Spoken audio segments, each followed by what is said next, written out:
नाज़रीन अस्सलाम वालेकुम। आप देख रहे हैं हमारा यूट्यूब चैनल और फेसबुक पेज और मैं हूं आपका मेज़बान गालिब सुल्तान। नाज़रीन अपनी आज की इस वीडियो में मैं आपके लिए लाया हूं एक बड़ी तगड़ी खबर।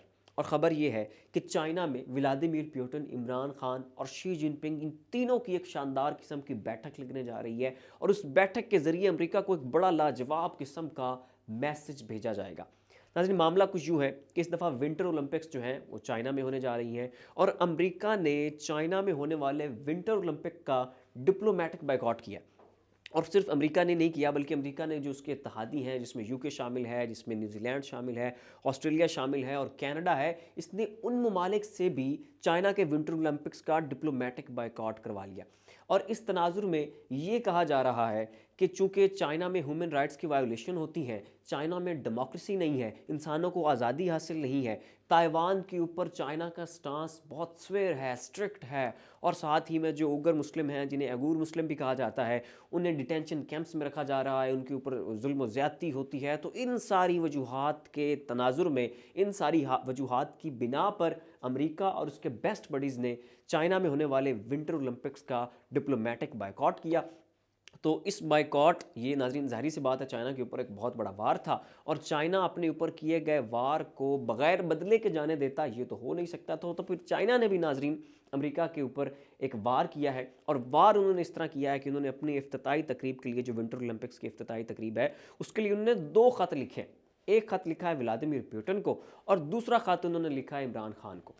इस खत में नाजरीन इन दोनों ममालिक से ये कहा गया है कि जी चाइना में जो विंटर ओलंपिक्स होने जा रही हैं और उसकी जो इफ्तिताही तकरीब है उसमें रशिया का आना बहुत ज़रूरी है, उसमें इमरान खान का आना बहुत ज़रूरी है। अगर आप नहीं आएंगे तो हमारी ये जो इफ्तिताही तकरीब है ये रूखी है, ये सूखी है, इसके पल्ले कख भी नहीं है, लेकिन आपके आने की वजह से हमारी इस महफिल को चार चांद लग जाएंगे।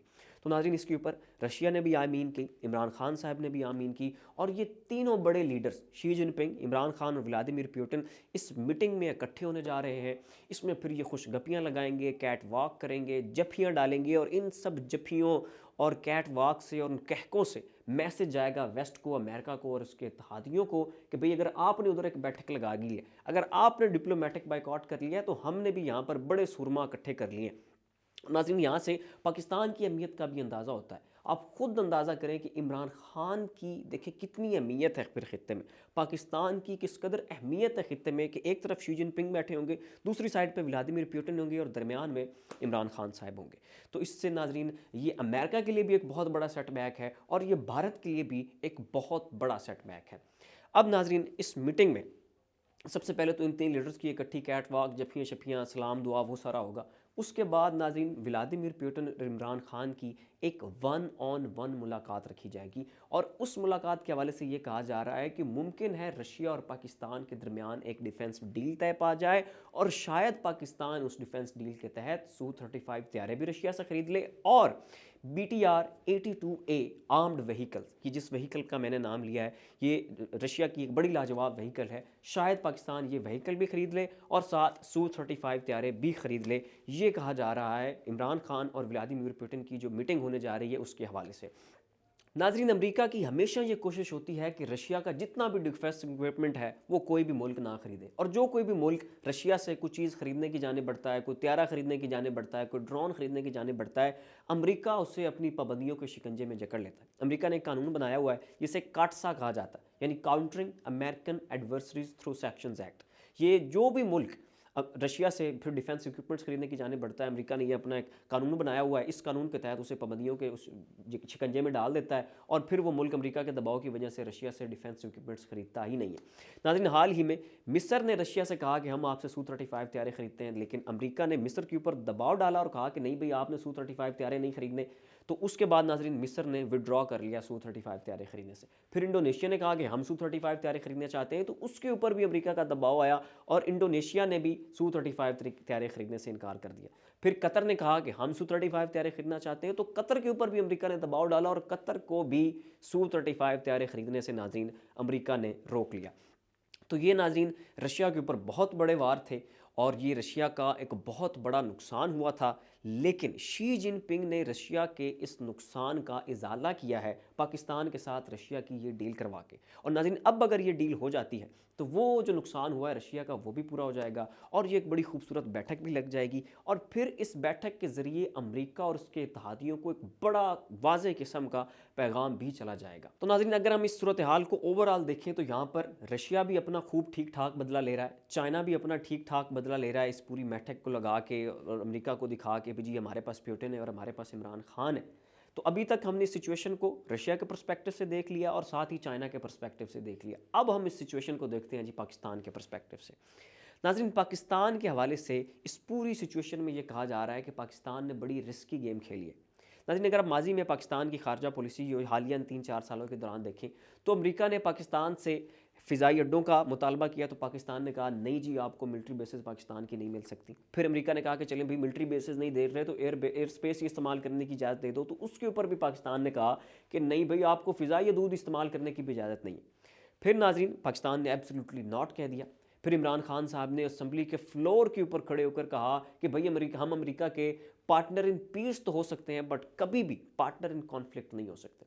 फिर नाज़रीन ये हुआ कि अमेरिका ने डेमोक्रेसी समिट बुलाई, उसमें उसने दुनिया जहान के जमहूरी मुल्कों को बुलाया, साथ पाकिस्तान भी इनवाइटेड था। लेकिन चूंकि रशिया और चाइना मौजूद नहीं थे और इन दोनों ममालिक को अमेरिका ने इनवाइट नहीं किया हुआ था, तो पाकिस्तान ने रशिया और चाइना को फेवर देने के लिए उस समिट में शिरकत से साफ साफ इनकार कर दिया।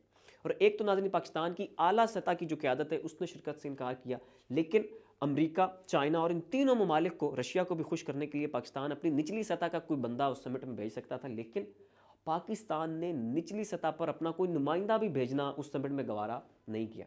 तो नाज़रीन, इस पूरी सिचुएशन से अगर आप एक नतीजा निकालें तो क्रक्स ये निकलता है कि पाकिस्तान अब अमेरिका के ब्लॉक से बिल्कुल निकल चुका है। हम अब अमेरिकी ब्लॉक में कभी भी नहीं रहने वाले हैं और बिल्कुल वाज़े तौर पर पाकिस्तान, चाइना और रशिया की जानिब नफूज कर गया है। अब चूंकि नाज़रीन पाकिस्तान ने अपने अंडे चाइना और रशिया के ब्लॉक और टोकरी में डाल दिए, तो फिर अब पाकिस्तान को सख्त किस्म के नताइज का सामना भी करना पड़ सकता है। नाज़रीन, माजी का ये ट्रैक रिकॉर्ड रहा है कि जिस मुल्क ने भी अमेरिका से मत्था लगाया है, जिस मुल्क ने भी अमेरिका को टक्कर दी है और उसकी पॉलिसियों के खिलाफ आया है और उसकी बात नहीं मानी है, अमेरिका ने उस मुल्क से अपना पूरा पूरा बदला लिया है। और हम नाज़रीन ये बदला चुका चुके हैं फैटफ की ग्रे लिस्ट में आने की सूरत में। नाज़रीन, फैटफ ने हमें नुकात दिए, हमने उन सारे नुकात के ऊपर अमल किया। हमने पूरे के पूरे नुकात पर अमल करके उन्हें दिया कि ये जी हमारी कारकर्दगी रिपोर्ट है, आपने 29 पॉइंट्स दिए थे, हमने उन 29 नुकात के ऊपर ठीक तरह से अमल करके ये रही जी रिपोर्ट। उसके ऊपर फैटफ ने हमारी तारीफ़ की, हमारी सताइश की, कहा जी ठीक है कारकर्दगी पाकिस्तान की, लेकिन चूंकि हम अमेरिका की खुशनुदी के सामने अब लेटे नहीं हैं, तो उन्होंने कहा है कि ठीक है जी, ये 5 नुकात और पकड़ें और आप अभी फैटफ की ग्रे लिस्ट में बाकी हैं। और नाज़रीन, हमने अब तब तक फैटफ की ग्रे लिस्ट में रहना है जब तक कि हम अमेरिकी ब्लॉक में नहीं जाते।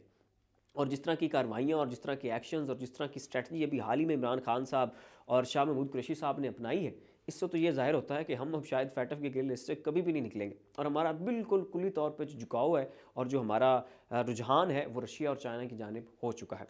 तो इसके ऊपर नाज़रीन माहिरीन का कहना है कि जो चाइना है इसको भी यहाँ पे लिवरेज हासिल है, रशिया है उसे भी लिवरेज हासिल है, लेकिन पाकिस्तान के लिए यहाँ पर रिस्की गेम है। पाकिस्तान के लिए ये ख़तरनाक खेल है जिसके नतीजे में पाकिस्तान को बहुत बुरे नताइज का सामना करना पड़ सकता है। तो नाज़रीन, ये कुछ अपडेट्स थी जो विंटर ओलंपिक्स की होने वाली एक मीटिंग के हवाले से जो हमने आपके सामने रखी। आप इसके ऊपर क्या राय रखते हैं उसका इजहार नीचे कमेंट बॉक्स में ज़रूर कीजिएगा। इस वीडियो को लाइक, शेयर और कमेंट भी ज़रूर दीजिएगा। इसी के साथ अपने मेज़बान गालिब सुल्तान को इजाज़त दीजिए। अपना ख्याल रखिएगा। अल्लाह हाफ़िज़।